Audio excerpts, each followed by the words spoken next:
যারা এখন পর্যন্ত পিপল পার আওয়ারে অ্যাকাউন্ট করতে পেরেছেন তাদের জন্য হচ্ছে মূলত আজকের এই টিউটোরিয়ালটা। ব্যাংক অ্যাকাউন্ট নিয়ে আজকে কথা বলবো, এবং যারা পিপল পার আওয়ারের অ্যাকাউন্টটা এখনো ক্রিয়েট করতে পারে নাই বা অ্যাকসেপ্ট হয়নি বা অ্যাপ্রুভ হয় নাই, তারা একটু নেক্সট 20 তারিখ পর্যন্ত একটু ওয়েট করবেন। 20 তারিখের পরে তাদের একটা আপডেট আসবে, আপডেটের পরে হয়তো বা আপনার প্রবলেমটা ফিক্সড হয়ে যাবে। এটা হচ্ছে পিপল পার আওয়ারের তাদের যে ডিক্লারেশন থেকে আমি আপনাদেরকে ইনশিওর করলাম। আশা করছি 20 তারিখের পর আপনাদের যে প্রবলেমগুলো সেটা সলভ হয়ে যাবে। আর যদি প্রবলেম সলভ না হয়, সেটা ম্যানুয়ালি আপনি কিভাবে সলভ করবেন সেটা নিয়ে আমি পরবর্তী এই ভিডিওর পরের ভিডিওটাই আপনাদের সাথে আমি শেয়ার করার চেষ্টা করব। সে পর্যন্ত আশা করছি ওয়েট করবেন। এর আগে 20 তারিখ পর্যন্ত একটু ওয়েট করে দেখেন। আজকে আমি যে People Per Hour account create করার পর ব্যাংক অ্যাকাউন্ট কিভাবে কি করতে হয়, ব্যাংক অ্যাকাউন্টের একটু ছোট করে আলোচনা করব যাতে আপনাদের একটা ধারণা হয়। আমি মূলত হচ্ছে এই যে আজকের টিউটোরিয়ালটা এটা দুটো পার্ট করব। আজকের পার্টে একটু আপনাদেরকে ধারণা দিব এবং দ্বিতীয় পার্টটাতে পূর্ণাঙ্গ আলোচনা করার চেষ্টা করব। যারা মূলত হচ্ছে পিপল পার আওয়ারের যে ব্যাংক অ্যাকাউন্ট নিয়ে অনেকে চিন্তা আছেন কিভাবে অ্যাড করবেন, এটা একটু ছোট করে আলোচনা করার চেষ্টা করবো আজকের ভিডিওতে। তো প্রথমে আমি আপনাদেরকে আমার অ্যাকাউন্টে নিয়ে যাচ্ছি। তো এই হচ্ছে আমি আমার অ্যাকাউন্টে লগ ইন করে নিব। আপনি আপনার অ্যাকাউন্টে লগ ইন করে নেবেন। আমি লগ ইন করছি। আমি লগ ইন করি পিপল পার আওয়ারে। লগ ইন করার পর এখান থেকে সরাসরি আপনার প্রোফাইলে যাবেন। ডান দিকে প্রোফাইলে যাওয়ার পর এখানে একটা অপশন পাবেন পেমেন্টসটাই ক্লিক করবেন। দেন এখানে যদি আপনি প্রথমে ইন্টারফেসে যান সেক্ষেত্রে আপনার এই জিনিসটা আসবে যে keep your account protected, please set your own security question. প্রথম আপনার ব্যাংক অ্যাকাউন্ট অ্যাড করতে যাবেন তখন আপনাকে এই কোশ্চেনটা অ্যাড করতে হবে। এর পরবর্তী যখন আপনি লগ ইন করবেন তখন আপনাকে এই কোশ্চেনের উত্তরটা দিয়ে লগ ইন করতে হবে। তো আমি প্রথম স্টেপটাই দেখাচ্ছি। সিলেক্ট ইউর সিকিউরিটি কোশ্চেন দেখতে পাচ্ছেন। আমি কোশ্চেনটা সিলেক্ট করে দিচ্ছি এখান থেকে। আমি আমার যে নেম অফ ফার্স্ট পেট অর্থাৎ পোষা পাখি যেটা আছে আপনি যেটা ভালোবাসেন, তো আমার একটা বিড়াল আছে সেটার নাম আমার হচ্ছে কিট্টু। আমি নামটা দিচ্ছি KITTU কিট্টু। দেন এখান থেকে সাবমিটে ক্লিক করে দিব। আপনি এটা করার পর যখন আপনি নেক্সট টাইম যখন আপনি লগ ইন করবেন তখন কিন্তু আপনাকে শুধু কিট্টুটা দিলেই হয়ে যাবে। তো এরকমটা আসবে ফার্স্ট লগ ইনের পর। তারপর নিচের দিকে দেখেন একটা অপশন আছে পেমেন্ট সেটিংস, এটাতে ক্লিক করে দিব। ঠিক আছে, দিচ্ছি। তো এখানে আসার পর দেখেন এখানে 4টা অপশন আছে। Withdraw account tax identification. তো প্রথমটা হচ্ছে উইথড্র অ্যাকাউন্ট, এটাতে আমি ক্লিক করলাম। ক্লিক করার পর অ্যাড নিউ অ্যাকাউন্ট, এটাতে যাব। এখানে অ্যাকাউন্টের 4টা অপশন আছে। আবার PayPal, pioneer, SE bank account US only, এটা হচ্ছে ইউএস এর জন্য, এবং নিচে আরেকটা অপশন আছে ব্যাংক অ্যাকাউন্ট। তো আমি আপনার ব্যাংক অ্যাকাউন্ট কিভাবে অ্যাড করবো সেটা দেখাচ্ছি, শুধু ধারণা দিব। হ্যাঁ, আমি জাস্ট ক্লিক করলাম। তারপরে এখানে বাংলাদেশ দেখেন অটোমেটিক্যালি সিলেক্ট হয়ে গিয়েছে। দেন এখান থেকে আমি চাইলে চেঞ্জ করতে পারলাম। আমি এখান থেকে প্রসেসে ক্লিক করে দিলাম। প্রসিডে যাওয়ার পর এরকমটা আসবে, এবং উপরে প্রথম অপশনটা আছে দেখেন রিসিভ কারেন্সি। আপনি কোন কারেন্সিতে রিসিভ করবেন, তো আমি ইউএসডি দিলাম, ইউএসডি। দেন এখানে নিচে অপশনগুলো দেখতে পাচ্ছেন। তো আপনার উপরে অংশটা পড়ে নেবেন।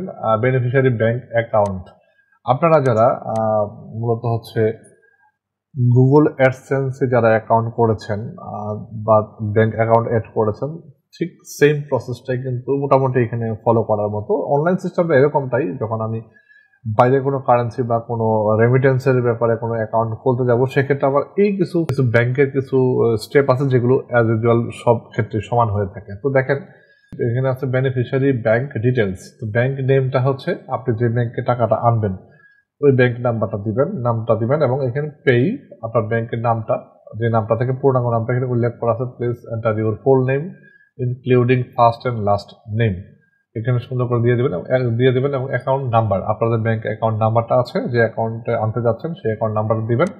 ব্যাংক কোড, আপনাদের ব্যাংকে আনবেন বাংলাদেশে সেই ব্যাংকের একটা কোড আছে কিন্তু সেই কোডটা দিবেন, এবং সুইফট কোড BIC, এটা 18 থেকে 11 ক্যারেক্টারের ভিতরে হয়ে থাকে।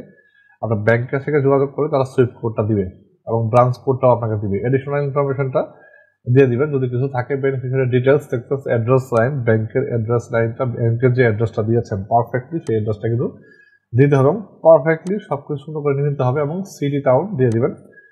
পোস্টাল জিপ কোড দিয়ে দিবেন। কান্ট্রি বাংলাদেশ আমি সিলেক্ট করে দিচ্ছি এখান থেকে, বাংলাদেশ BD। দেন এখানে ডেট অফ বার্থ, আপনার ডেট অফ বার্থ অবশ্যই ব্যাংকে যেটা দিয়েছেন, যদি এনআইডি কার্ড দিয়ে থাকেন এনআইডি কার্ড মতো আপনার এনআইডি কার্ডের যে ডেট অফ বার্থটা রয়েছে সেটা দিয়ে দিবেন, ডেট অফ বার্থটা। হ্যাঁ, এগুলো দিয়ে তারপরে এখান থেকে নিচে দেখেন সাবমিট একটা অপশন আছে, এগুলোতে ক্লিক করে দিবেন। আপনাকে আমি জাস্ট একটা ধারণা দিচ্ছি, আমি নেক্সট টিউটোরিয়াল আপনাকে ফুল কমপ্লিট করে এটাকে ফিল আপ করে দেখাবো আপনাদেরকে। এরপরে আছে আর একটা অপশন, জাস্ট এটা শুধু একটা ধারণা দিয়ে আপনাদেরকে একটু ফ্রি করার চেষ্টা করছে, অনেক কিছু টেনশনে আছেন। এখানে আছে দেখেন নিচের option tax details billing information. এটা আপনার জন্য না, মূলত এটা হচ্ছে যদি আপনি কোনো একটা কোম্পানির আন্ডারে এই কাজটা করে থাকেন বা আপনার যদি কোনো অর্গানাইজেশন থাকে, সেক্ষেত্রে আপনার এখানে are you VAT registered in your country, VAT register থাকলে আপনি ভ্যাট রেজিস্টার ইয়েস নো দিবেন। ভ্যাট এখানে টোটালটাই বলা হচ্ছে, এখানে দেখেন অ্যাড্রেস লাইন, সিটি, অর্থাৎ ভ্যাটের ব্যাপার, ট্যাক্স এবং ভ্যাটটা প্রপারলি দিয়েছেন কিনা এগুলো এখানে বলা আছে। এরপরে আরেকটা হচ্ছে অপশনটা হচ্ছে আইডেন্টিফিকেশন ডকুমেন্ট। দেখেন এখানে বলাই আছে we do not require any documents at this time. এই মুহূর্তে আপনার কোনো ডকুমেন্টস তারা চাইবে না, এবং ডিফল্ট কারেন্সিটা আপনি এখান থেকে অ্যাড করে দিবেন। দেখেন এডিট যাওয়ার পরে এখান থেকে আপনার 3টা অপশন আছে আশা করি। হ্যাঁ, ইউএসডি, জিডিপি, জিবিপি এবং ইউরো। তো আমরা যেহেতু ইউএসডি দিব, সেক্ষেত্রে ইউএসডি সিলেক্ট করে এখান থেকে সেভ করে দিব।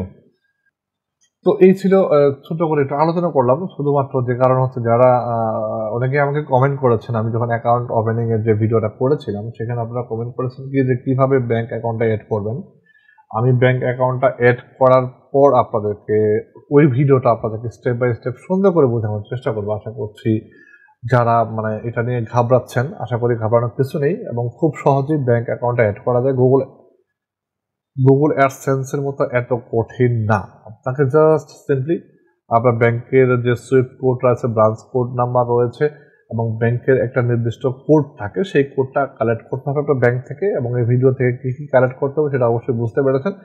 এগুলো কালেক্ট করে রেখে দিবেন। আমি হয়তো বা উইদিন শর্ট টাইমের ভিতরে আমি নেক্সট ভিডিওটা জেনারেট করবো আপনাদের জন্য, তাহলে আপনারা সহজেই সুন্দর করে ব্যাংক অ্যাকাউন্টটা আপনার অ্যাপ্রুভড হওয়া অ্যাকাউন্টের সাথে অ্যাড করতে পারেন পিপল পার আওয়ারের সাথে।